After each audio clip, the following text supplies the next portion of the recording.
안녕하세요. 오두막 이야기 15번째 시간입니다.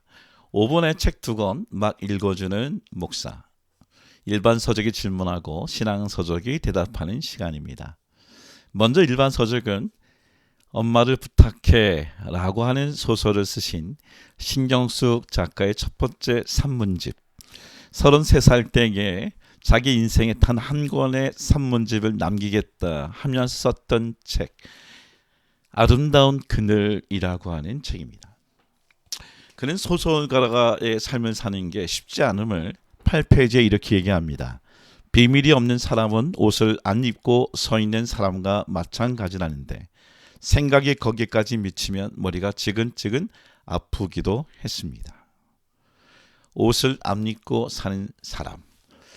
그의 소설을 통해 자기 인생을 다 드러내고 그것을 통해 또 벌거벗은 우리들을 위로하고 또 우리에게 동행자가 되어주는 글을 쓰는 분이시죠. 그래서 그랬는지 그분의 책 오늘 페이지 53페이지 보면 이런 글이 적혀 있습니다. 제목 아름다운 그늘. 밤에 잠들 때는 모든 활동을 그치고 마음의 갈등을 쉬어야 한다. 아침에 깨어날 때는 모든 일에 마음을 쓰며 되돌아보아야 한다.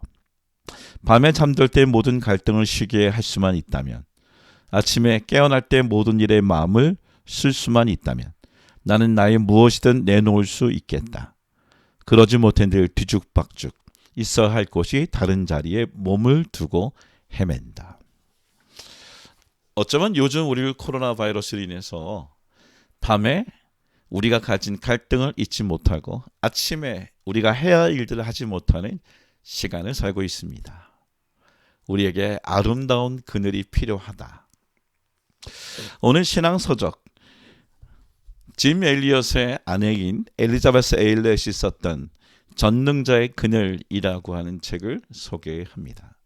우리가 아는 짐 엘리엇, 그는 나이 28살 때에 하나님의 보내심을 받아 에콰도르에서 젊은 나이에 하나님께 자기의 인생을 바친 인물이죠. 이 책의 곳곳에 반복적으로 써 있는 글이 있습니다. 그것은 첫 페이지부터 짐의 목표는 하나님을 아는 것이었다. 그의 길은 순종이었다. 그는 자기 인생 가운데 하나님을 아는 것이고 하나님께 순종하는 것이다. 그렇게 고백하며 살았습니다. 그리고 1649년 대학생 때 썼던 글입니다. 페이지 23페이지. 영원한 것을 얻고자 영원할 수 없는 것을 버리는 자는 바보가 아니다. 그로부터 7년 후 그 어느 여름날 오후 기숙사에 있어야 할 짐 엘리엇이 에콰도르에서 자기의 생명을 드립니다. 이것은 시편 91편 1절의 말씀입니다. 지존자의 은밀한 곳에 거하는 자는 전능하신 자의 그늘 아래 거하리로다. 여러분 어떤 그늘 밑에 살고 있습니까? 아름다운 그늘을 찾기 위해 갈증하고 있는 세대에게 짐 엘리엇의 아내는 전능자의 그늘 아래로 들어오라라고 이야기하고 있습니다. 전능자의 글을 읽고 나서 이 책이 발간된 뒤에 많은 일들이 일어났습니다. 그 중에 일어났던 일 중에 하나를 여러분에게 소개합니다. 페이지 22페이지. 북아일랜드 벨파스트의 젊은 형사가 생각난다. 언제 총에 맞거나 무릎이 날아갈지 모르는 상황에서 날마다 도시의 폭파된 철조망 구역에 들어갈 때면 두렵다고 그는 내게 말했다. 그의 고백이다. 나는 아내와 어린 자식들이 있습니다.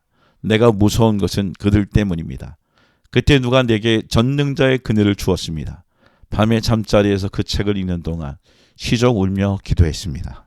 오래 걸렸습니다. 그 책은 내 믿음을 굳게 해 주었습니다. 짐 엘리엇이 하나님을 위해 어둠 속에 뛰어들 수 있었다면 나도 할 수 있다는 생각이 들었습니다. 짐 엘리엇이 어둠 속에 뛰어들었다면 우리도 할 수 있다라고 하는 글입니다. 짐 엘리엇의 글을 하나를 더 소개하죠. 페이지 223페이지입니다.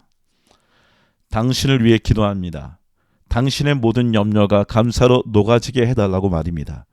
흔히 그림자는 샘물보다 훨씬 크다는 것을 잊지 마십시오. 햇빛이 지평에 가까울수록 더 그렇지요.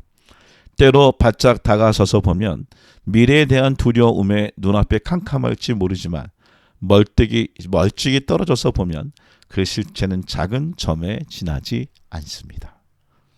와우. 영국의 형사처럼 이런 일들을 경험하는 가까운 사람 한 사람이 있습니다. 한 번은 제 아내가 캠든 카운티라고 하는 미국에서 범죄율이 10년 동안 사우스 센트럴과 1등과 2등을 서로 번갈아가는 도시에서 소셜 워커로 일합니다. 어느 겨울날이었습니다. 어둡고 비가 내리는 그때에 아내가 제게 라이드를 부탁해서 아내를 찾아간 적이 있었습니다. 아내는 기저귀와 그리고 우유와 몇 가지 옷가지를 가지고 캠든 카운티에 있는 슬럼가에 있는 사람들 집을 다니면서 어린아이들을 위해 나눠주기 위하여 함께 들어간 적이 있었습니다. 어두운 그늘이었었고요. 가로등 속에 그 밑에는 수많은 사람들이 서 있었습니다. 약을 팔기 위해서 갱으로 보인 사람, 몸을 팔기 위한 사람들이 있었어요. 어느 아파트에서 내렸을 때 멈췄을 때에 두려웠었습니다. 그때 아내가 그 우유와 기저귀를 갖고 나가면서 제게 창문을 열으려고 그러면서 한 얘기를 기억합니다. 여보, 여기 굉장히 위험한 곳이니까 차에 꼼짝없이 있어. 내가 금방 다녀올게. 그래서 저는 너무 무서워서 아내와 함께 내가 갈게라는 말을 하지 못하고 그대로 차에 한 15분 정도 꼼짝없이 있었습니다. 그때 그 15분은 제 인생에 어떻게 보면 15시간 정도의 느낌을 가질 정도로 부끄럽고 무섭고 힘들었던 시간이었습니다. 아내가 돌아왔을 때에 미안한 마음, 그 미안한 마음을 아직도 잊을 수가 없습니다. 우리에게는 아름다운 그늘이 필요할 때가 있습니다. 한밤의 괴로움을 잊어버리고 싶은 밤이 필요할 때가 있습니다.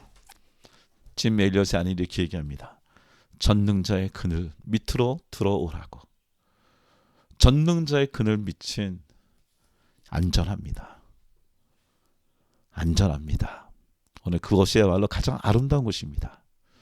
오늘 그럴 수 있는 그 선택을 하는 저와 여러분의 하루가 되기를 원합니다. 샬롬.